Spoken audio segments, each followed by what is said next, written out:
Good morning, YouTube! Today we're taking a look at Meltan, the Hex Nut Pokemon. This idea was suggested by It Is an Egg, so thanks for the idea. I want to start this by saying that Meltan is incredibly complex, and I could probably make 3 separate videos about it. But the comment specifies I look at its evolution, so that's what I'll do. Meltan is a Pokemon of which the small, squishy body is made of gallium, a metal with a low melting point of about 30 degrees Celsius. This means that Meltan's body will remain liquid and squishy in that temperature or any temperature higher than 30 degrees Celsius. Another property of gallium is the fact that it readily alloys with almost all metals. This means that it will mix easily with any other metal in most temperatures.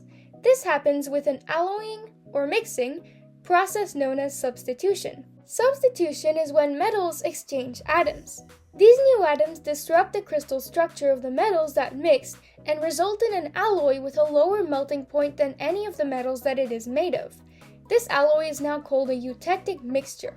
Meltan grows its body by alloying with any metals it finds. However, it does this unconsciously and occasionally tries to make contact with a Steel-type Pokemon, only to end up completely melting its skin and alloying with it. It can also do this to other Meltan, which leads us to its evolution process. Meltan live in groups of up to 10 individuals. However, one day, one of the Meltan grows big and strong enough to evolve.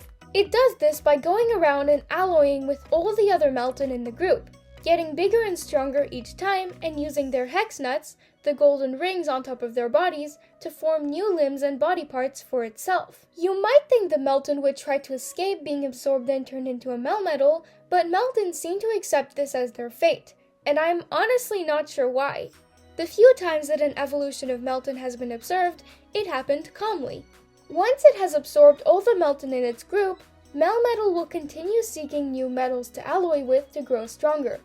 When it dies from old age, it will rust and fall apart into small shards, which can eventually be reborn as Meltan. With that, don't let your Steel-type Pokemon get too close to Meltan, as it could melt various parts of their body and alloy with them. Au revoir!